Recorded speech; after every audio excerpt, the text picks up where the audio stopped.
Hi everyone. There were quite a few nasty things I was going to say about Christopher tonight, but it's all been said, so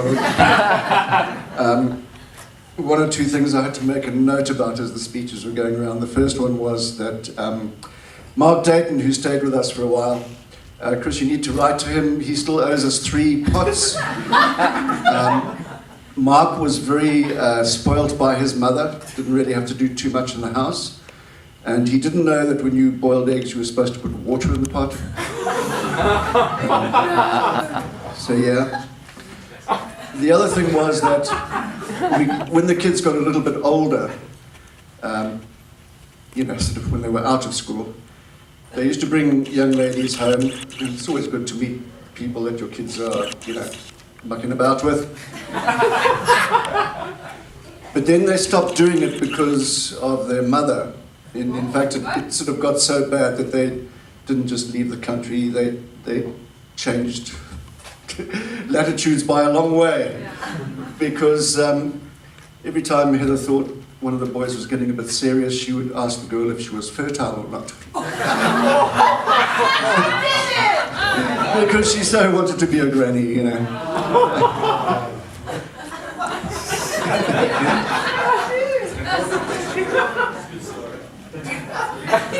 The other thing that has to be said before I get on to the married couple, and he will probably hate me for it, but everybody, it's Big Stobbsy's birthday today. He's big 40th.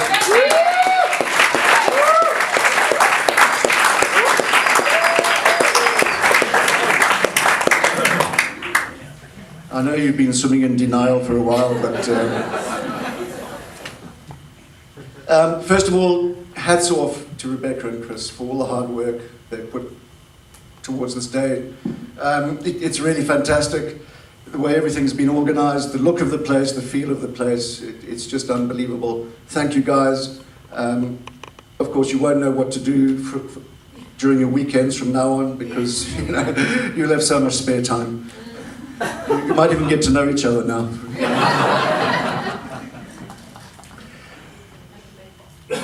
Rebecca, it's an absolute honor and pleasure to welcome you to the family, or the clan, because there aren't just Stobbses involved in this family, there are many, many people all around the world. It's so great to see so many of them. The big responsibility about joining the clan is that you get to say hello to a lot of people a lot of the time. Your Christmases will never be alone. There will always be somebody popping into your house. It's just so wonderful knowing so many people. And I know that you will embrace that as much as we have. So thank you for joining the family.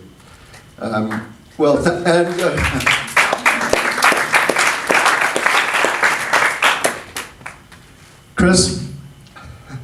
Yeah, but you got a good one this time. Congratulations, Babs. You couldn't have made a better choice. It's just unbelievable to see you so happy and bouncy again. It's the old Chris is back with us, and it really, really makes us happy. And Rebecca, thank you for that, for sure.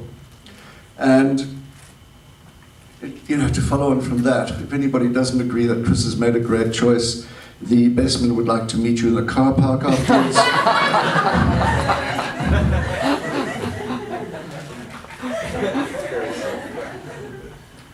And finally, bad news, Rebecca, we don't have a returns policy.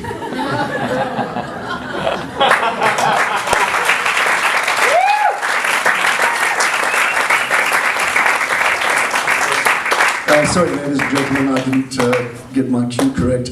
I would like to welcome the proud and still smiley groom to come up onto the stage and have a few words.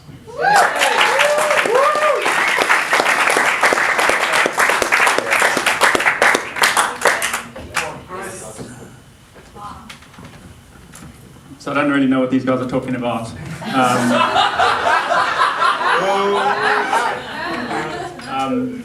Most of you that don't know me will know that I am a man of very few words, so this won't take long at all. I was going to take a different approach tonight. for a speech, so I put together an original rap song.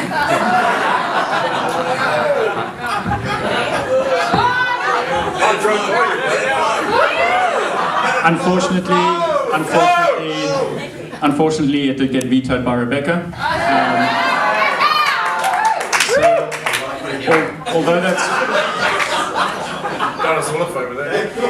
Although that's really bad news for all of you, it is good news for me because I think I now have the leverage to name our first child, and because of my rap background, I'm leading with Snoop Stops.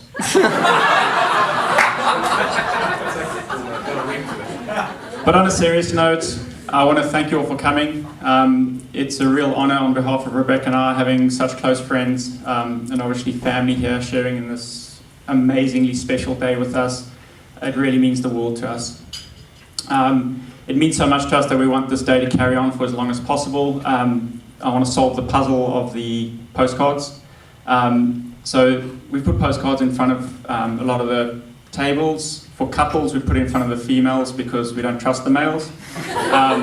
But basically, if you just want to share a note or a message and post it back to us with the date on the top, so we can just get postcards for the next few months. It'd be great.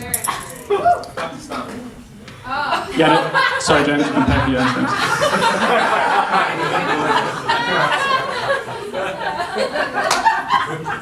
That's true, though.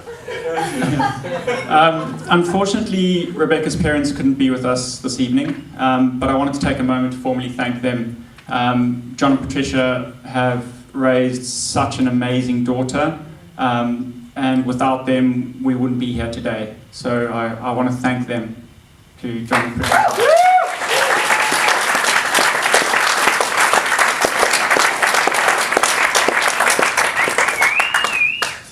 Mom and Dad, I love you, you're amazing.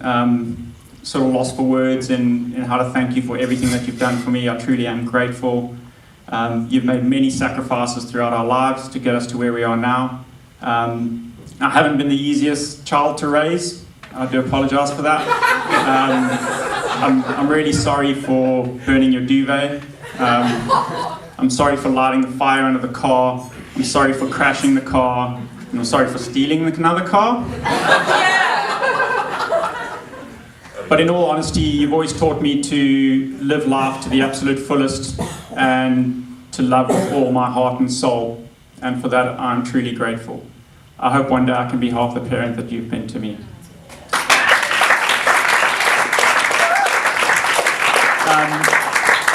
To thank the bridesmaids, I'm sure you'll all agree they look stunning this evening. I want to thank you all for everything that you've done. Janine, for your support and advice for Rebecca, thank you so much. Jess, the flowers, absolutely gorgeous. Nikki, the favours that you've created are wonderful, and I know everyone's going to enjoy them. On behalf of both of us, and especially me, I can't thank the three of you enough. We wouldn't have been able to do this without you.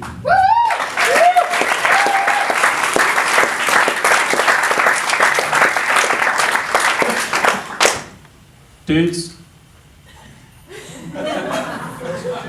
your creative fiction this evening was really brilliant, which created a lot of friction in my heart. I'm a very lucky man. Kev, coming all the way from Ireland, means the world to me. We've been through so much together, and you've always had my back no matter what. I know we don't see each other as much as we'd like to. And hopefully that changes over the years, but I'll always consider you my brother. Greg, how do I put this? Put it fast. Life has always been much bigger, much louder, and much more interesting since I've met you. We are so lucky to have you and your family living around the corner from us, and I know we're going to have so many more adventures going forward. Rickster, my big brother, my best friend, I'm so lucky to have you. Not only am I the luckiest man this evening because I'm marrying my soulmate, but I have the best brother in the world. Again, I know we've already toasted, but please, happy birthday to Ricky. Have an amazing evening. If you could just raise a glass. Cheers.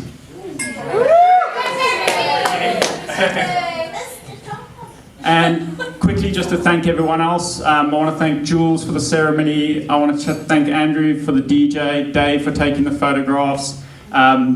We've got Stu for whatever he's doing. Then I want to thank Guy for doing the filming, Chrissy, Tanya for chipping in whenever we've needed you. Thank you so much. Beth for playing the guitar. They've made the ceremony absolutely amazing. Thank you, everyone.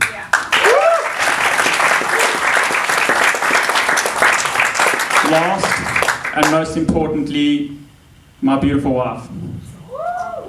You are undoubtedly the most beautiful woman in the room this evening. Darling, you look absolutely stunning. I truly am the luckiest man in the world. Thank you so much for saying yes in Hawaii. And there's no going back. So I'm not going to jump into our story because it's been covered a lot. There was Tinder, there was her taking advantage of me on the dance floor. But what she doesn't know, and what a lot of you don't know, is that since the day we met, I've been sending myself emails every time she said something funny or sent me a text that's memorable in the hope that one day I'd actually use it in a speech. I know it's corny, but I'm actually here today and I've got a good story to follow that up with. So on our first date, like Jules was saying, the year later we went back to Manly, had a lovely dinner, and then on the way home we went for another nightcap at the Stain. We sat down, we were having a beer, and I noticed we were sitting at the same table that we had on our first date. And I turned to Rebecca and I said, yeah, must be love at first sight, it's destiny. And as Jules said, she turned around and said, yeah, I wasn't actually that into you. This was a year later, she was still sticking to her story. I laughed, but I knew it wasn't true. And darling, you may not know this, but 8 days after we first met, it was the 22nd of November 2013, and it was 9 o'clock in the morning. You sent me a text message when I was in Perth, and you said, it's so amazing, I've never had these feelings about somebody. Kiss, kiss. It was at that moment that I knew 100% I'd met my soulmate and that I was going to spend the rest of my life with you. I've always loved you. My life has always been richer since I've met you. Ever since you walked into that Manu wine bar with that contagious smile on your face, my life has never been the same. You will always be my best friend, and I will always love you.